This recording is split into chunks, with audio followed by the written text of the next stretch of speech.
Karnataka's Congress-JDS coalition government, which is on the verge of losing its majority, won a little bit of a breather today because Speaker Ramesh Kumar decided that the resignations of the MLAs were not in order and that none of them had actually met him personally. That's what he told the governor in a letter.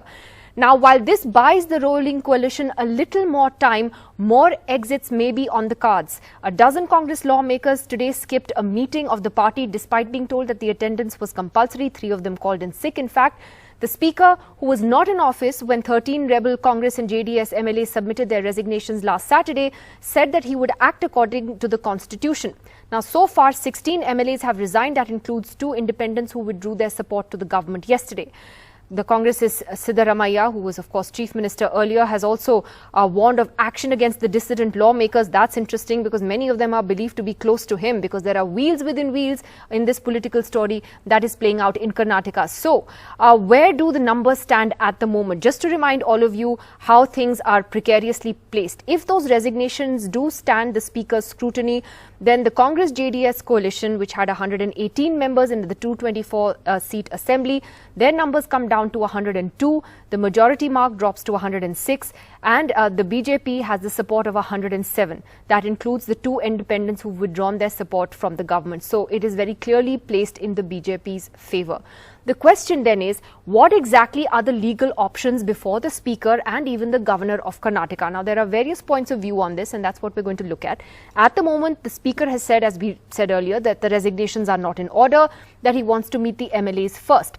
Now, the Speaker has the discretion under Article 193 to check if the resignations are free from any coercion, if they've been made by free will by the MLAs. So the Speaker can actually delay this entire process by meeting all the MLAs, giving them notices, etc. And then he has to either accept or reject the resignations. Now, if he accepts them, that means the Kumaraswamy government will have to be called to prove its majority on the floor of the House. However, if the Speaker rejects the resignations, the MLAs can possibly go to court. That means more delay. The Speaker can also move under the anti-defection law and disqualify the MLAs, but again, you might see a legal battle over that. The Governor can also impose President's rule, but a Supreme Court ruling has said that all options have to be exhausted first to ensure that an elected government is in power before the imposition of central rule.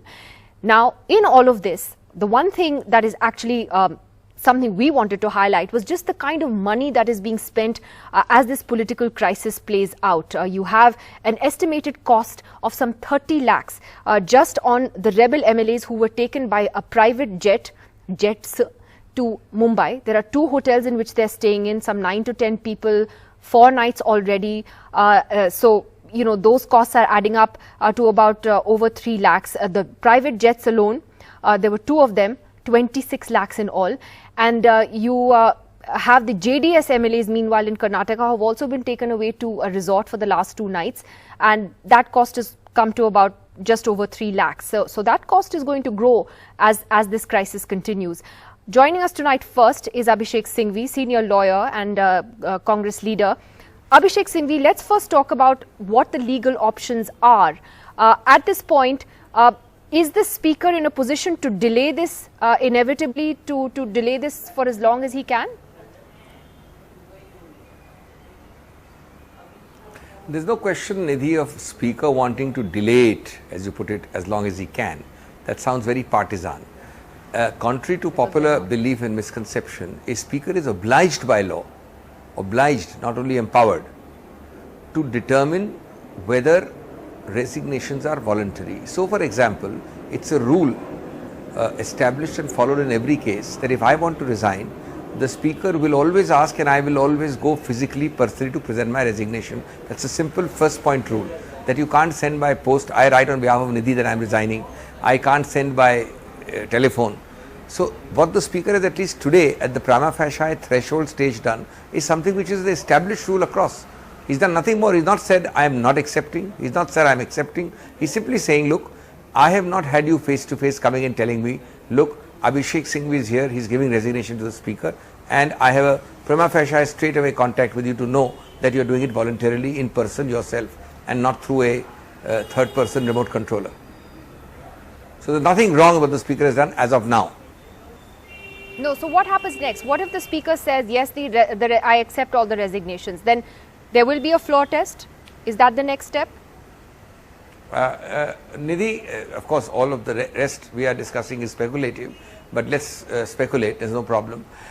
In case the MLAs, all the ones who want to resign, physically present themselves and persist with their resignation, the Speaker would prima facie be satisfied. But again, he has one further discretion.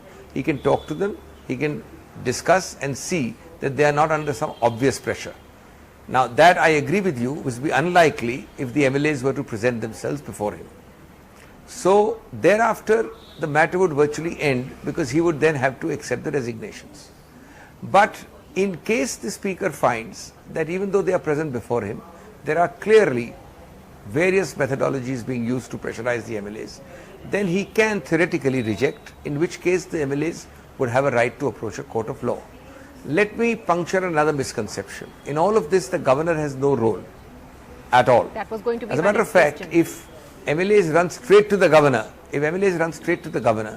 it is a very clear proof positive of in tandem working by central government, whose friendly face is in Raj Bhavan, and the local BJP unit, of which the erstwhile Chief Minister Yediyurappa has expressed very times his naked ambition to be in that chair. So that is a misnomer. But let me add two more things, Nidhi. One is that it is not even very clear in law whether a court can give a direction to a speaker to do this or that. But I am assuming that for such purposes the court can direct a speaker who is otherwise not deciding to decide. But can I ask you, Mr. Singhvi, before we let you go, the point I want to make just in 1 minute, isn't the best way to resolve this on the floor of the House? Isn't the best way to resolve this issue on the floor of the House? Let there be a confidence vote or a no-confidence vote. The floor of the House, no, we are getting mixed up between a majority government and resignations. This is a resignation issue. It has nothing to do with the floor of the House. It is post-resignation and in genuine resignation cases that the floor will decide. And the floor will sit when there is some business to transact. But let me add one more thing, and it's a political point I'm making, Nidhi. About a year ago, all of us saw how the entire set of central agencies, be it the IT, be it the ED, be it the CBI, was swooping down on Bengaluru and in particular in Bengaluru resorts, as if they had nothing else to do. Now this time all these three agencies seem to have gone to sleep, like those three monkeys who would see no evil, do no evil and hear no evil. And they have not got ears and eyes to see Sofitel in Mumbai, private planes I think it's carrying Mumbai, etc. I think it's clear from your comments, though, that this is something that's not going to end very soon. I think this could actually be a very painfully long drawn-out process over the next week or so, perhaps, although the political temperatures are rising. Thank you, Abhishek Singhvi, for joining us on that. Let me go across to our panelists this evening. Mr. Deshratan Nigam is back with us tonight, lawyer, political analyst, supporter of the RSS. Sagrika Ghosh, consulting editor, Times of India. Dushanta Ve, senior advocate of the Supreme Court, is with us. Mr. Rajiv Desai, political analyst and supporter of the Congress party, also with us tonight. Sagrika Ghosh, to you first. Before we get back into the sort of legal issues and what could happen, this is an absurdity that is playing out. I mean, we just showed you the kind of money that is being spent, and are we to believe that money is not changing hands here? That these MLAs have been able to afford these private jets on their own? Of course not. Money is definitely changing hands. And in fact, on a larger point, Nidhi, I'd like to say, I think what we're witnessing is the complete de-ideologization, the immoralization and the debasement of politics in India today. If you look at the southern states, it's as if the party system has entirely broken down in our parliamentary democracy. You know, you have mining barons, liquor barons, real estate barons who are glued to a particular political formation only because it provides them proximity to power. If they are in danger of losing that proximity to power, they must shift to another formation that gives them proximity to power. So, because they need immunity from prosecution and they need access to power. So, it's basically the politics of opportunism, the politics of money and the politics of debased, de-ideologized pursuit of material wealth. Now, in this situation, it's clear that, you know, you can go from Congress, JDS to BJP. Mr. Siddaramaiah himself is from the JDS. He's gone to the Congress. He's a stalwart of the Congress now. SM Krishna was of the stalwart of the Congress. He's joined the BJP. So opportunistic politics of the worst kind. There's no ideology left at all. And frankly, this government, ever since the Lok Sabha results of 2019, this Kumaraswamy Congress-JDS government has been in exit mode. The fact is, it's an unholy alliance. They are bitter rivals. Yeah, but it's a question of when it's going to end. I just want to ask, we have Mr. Nasir Hussain of the JDS also joining us from Bangalore tonight. Now, Mr. Hussain, do you really believe that in this time between when the speaker decides on these resignations and everything that's happening now, you will actually be able to convince those who have resigned to come back? Because that's what you're hoping, but do you really believe that will happen? Thank you, Nidhi. I think the entire episode of this Operation Lotus, which has been happening, this is not for the first time since Mr. H.D. Kumaraswamy has come to power, since the coalition is in existence. This is for the 6th time the Bharatiya Janata Party and the Central Bharatiya Janata Party leadership has tried. And I am hopeful that this time, even this time, Janata Dal Secular and Congress will retain power, and we will succeed in the breaking down the plans of the Bharatiya Janata Party. How will you succeed in doing that? I think because there are several leaders who have resigned. They are very much senior, and I believe that they have an ideological background. Be it Mr. Ram Reddy ji, Somshekhar ji, many people, they have their entire life, they have spoken against the communal ideology of the Bharatiya Janata Party, and they have stood by the principles of secularism. Now, when such an act has happened, it is some unseen reasons. Now, when the central leadership has come down, we are hopeful that these people will come back to their I don't know what you mean by parties. unseen reasons. I don't know if that's a reference to money floating around. But Dushyant Dave, it seems to be the most sort of blatant use of money part that Sagrika was talking about earlier as well. But also, can I ask you to clarify, where does the anti-defection law play into all of this? From what one understands, it's not as simple as people can, if people resign from a party when the assembly is not in session, that means the anti-defection law kicks in. When does it kick in? Does it apply here at all? This is retail defection. I think this definitely applies. Mr. Dave, that's for you. To stop such a... It would kick in if the MLAs concerned were to join another political party, or if they were to defy the whip on the floor of the assembly. Now that second situation has not come, and I don't think the first will also take place, because they will not publicly join any other political party, including the BJP. So but it's for the speaker ultimately to decide at what stage the disqualification will come into play. And to my mind today, the question of disqualification really is academic, and it's not out of question. Only a question perhaps that speaker must determine, and he should determine as early as possible, is whether the resignations are voluntary or whether they are genuine. Because if he comes to a conclusion that they are neither voluntary nor genuine, then he has a right to reject those resignations, in which case the MLAs have, as you rightly said earlier, can resort to a court of law to challenge the speaker's decision, which is a long process. And I doubt it would be very possible for any court to say at an interim stage that the resignation should be accepted by an interim order. So that's out of question. It's a long battle. There is no doubt that there is a lot of uncertainty, and it will so happen that as and when the state assembly is to meet, and it may have to meet, then perhaps some resolution may be in sight, whether Kumaraswamy government is able to prove its majority on the floor of the assembly or not. Yes, as you rightly said, what will the governor do in the circumstances? I don't think that this is a case of breakdown of a constitutional machinery, which is contemplated in Article 356. In any case, governor's decision is always subject to judicial review, and court has a power to, even if governor recommends and president acts and dissolves the assembly. There is, by the way, a school of thought. Supreme Court has there is a school of thought that they may even go in, for a short spell of central rule and then elections with the other states later in October, November this year. But Mr. Nigam, just to ask you about the way politics is playing out in Karnataka right now. Private jets, hotels, resorts, it's obscene.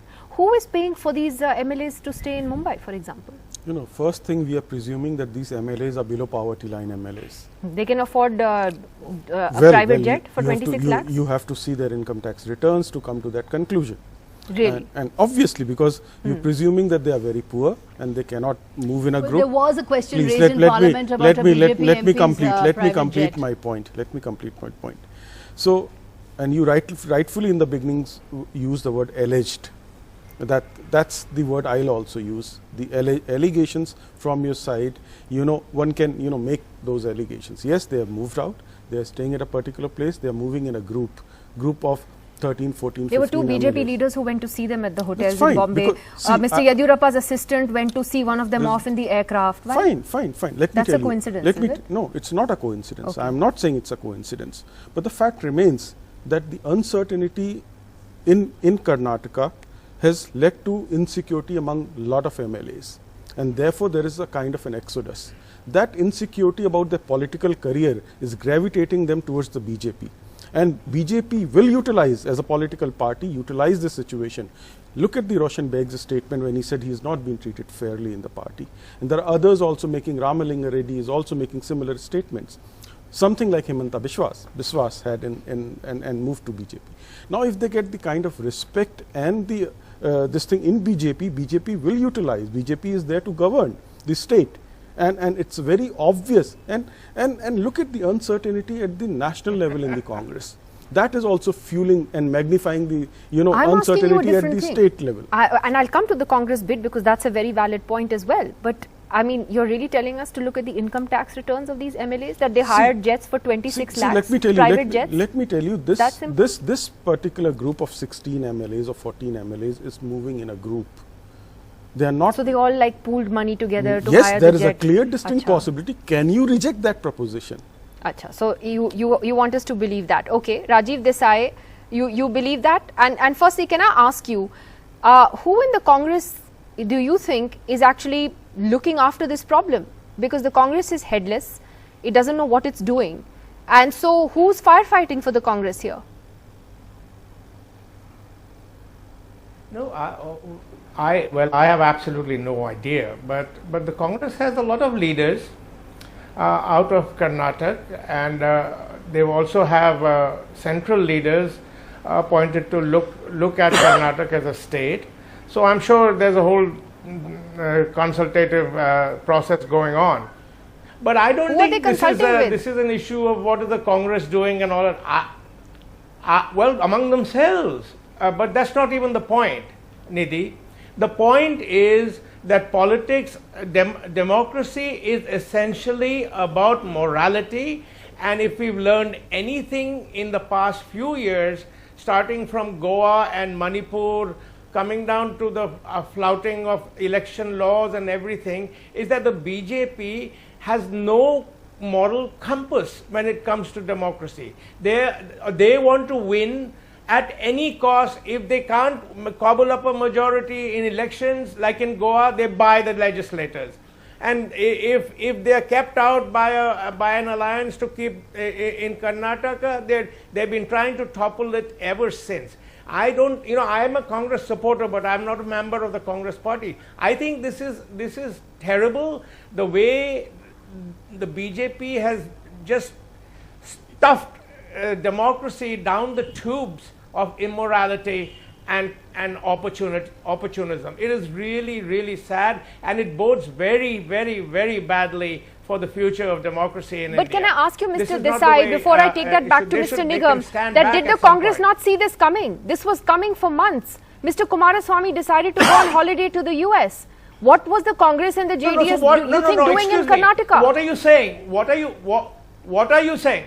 What are you saying, Nidhi? How is the Congress or any political party going to stop somebody from being bribed, or somebody going to offer bribes? I mean, if you go walk, it's happened in Goa. If you walk around with money like this and throw it, I've actually talked to people who said that, there's so much on the table, there's no other choice. Let me ask Mr. Nigam about that. Please, let's not be disingenuous about this. Okay, let me ask Mr. Nigam about that. The fact is that they've gone and thrown money at the problem. Okay. thrown money at the problem. You know, the difficulty with the Congress is instead of doing self-introspection, both at the central level and the state level, they are blaming everybody else. Now, if you had taken care of your own MLAs when they have clearly said they have not been treated fairly within this, but anybody would say that if they were given crores and crores. No, that's again a speculation. You know, that's nonsense. You're making, everybody seems to be making wild allegations. No, it's not speculation. You know, and bribe is being offered and this. I mean, look at your own house first. Please set up your own house properly,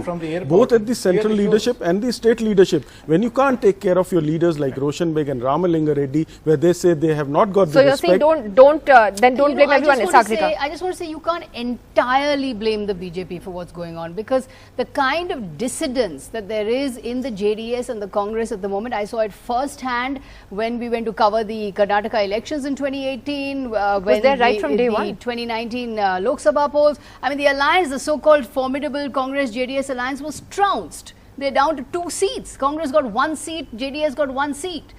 You know, the way the alliance was cobbled together in 2018, Congress was desperate to keep the BJP out. They offered compromising terms to the JDS. Yeah, but at that time, everybody said that was a good thing, that they showed they had some teeth. The Congress workers was that Rahul Gandhi had compromised too much. What about Operation Lotus? Yes, I think that's a disingenuous comment. No, I agree, there is Operation Kamala going on and all of that is happening, but at the same time, the Congress is imploding in Karnataka and there's a huge amount of dissidence about the Devagowda family. Is that what you're saying? No, the Devagowda family, Mr. Rajiv Desai, is extremely unpopular, both in the JDS as well as the Congress. In Mandya, a seat which you should not have lost, you actually lost because of infighting between Congress and JDS, because they simply did not cooperate with each other. Let me tell you, the result in the Lok Sabha result. Mr. Desai, one second. That does not make this flouting. The results in the Lok Sabha has created a kind of political insecurity among the political class, both JDS and the Congress, and therefore this insecurity is leading them to look for the long-term benefits and gains that they are thinking of. So far as the political career is concerned, I think if they had addressed this issue, the Congress, they could have probably taken care of. Okay, I have a quick last question to Mr. Dushyant Dave then. Mr. Dave, how long do you think that this is actually going to play out? Are we potentially looking at, 10 days, 1 week, longer? What do you think? Well, it all depends on the speaker, and he can take his own time, because he is, ultimately every speaker today we have seen is partisan, every governor is partisan. Unfortunately, in this country, it's not just a question of morality, it's a question of power. Everybody wants to hang on to power somehow. Everybody who is outside the power wants to grab that power. So, I mean, it is this corruption, this bribing, etc. is not monopoly of any particular party. It is across the board, whether it's BJP, whether it's Janata Dal, whether it's Congress. We are today in a state where, unlike United States and United Kingdom, where political leaders remain lifetime attached to a particular ideology, Republican or a Democrat, or in Britain, as you see, Conservative or Labour. Now, we don't have that kind of a situation. They are only interested. Who are these people who are in power today? They are professional politicians, and they have very few of them have any other occupation in life. So they have to somehow hang on to power so that they can go on making money. Do you think that they are there to serve people? I'm sorry, there will be 5, 10, 20% people, but most of them really are there for power. And that's what is really driving this kind of a nonsense. Certainly so in Karnataka, you don't blame BJP alone. I think Congress and JDS also don't have people who are committed to I want to ask Mr. Hussain actually. Character. Mr. Hussain, the JDS put out a tweet earlier today saying that the BJP has budgeted 1,000 crores to buy its MLAs. Where does that figure come from? You're sure about that? Yeah, it is according to the party sources. We have heard that every MLA has been offered around 40 crores. It is a huge amount, because you were discussing about the air flight rates and a few lakh rupees. The MLAs who have resigned, they have to face another election, they have to go to the people, and the amount spent for an MLA election, I think we all can judge. And one more thing I would like to tell, the Bharatiya Janata Party is always speaking about the results in the Member of Parliament elections. We have only one seat and Congress has one seat. This is true.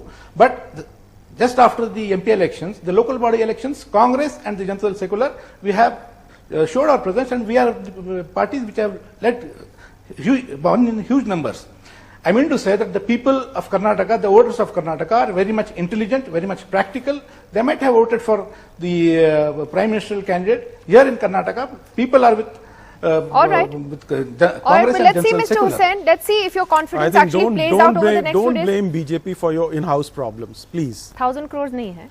See, Why we have seen Mr. Yediyurappa's PA running away from the airport like a pickpocketer. From such When he saw the responsible cameras people, and such the wild air, it clearly allegations, shows you the know. people of It India is are said watching Karnataka India. is an ATM for And Congress. the involvement of the That Bharatiya was Janata Party. If the was Congress had going money, around. sir, No, Congress would be Modi somewhere else ji, today. But they are anyway, empowered. thank They are you. empowered. Thank you This is very not for the much. first Thank you time. very much. This has been happening since the day one, since the government has come. Okay, Mr. Hussain, I have to It is leave the it sixth there. attempt of the But Bharatiya Janata thank Party. you very much Everyone to knows all of it. you This for is not joining us. overnight. This The story journey is going on. ain't over yet. It ain't over yet. It's something we will continue to keep a close watch on. Now,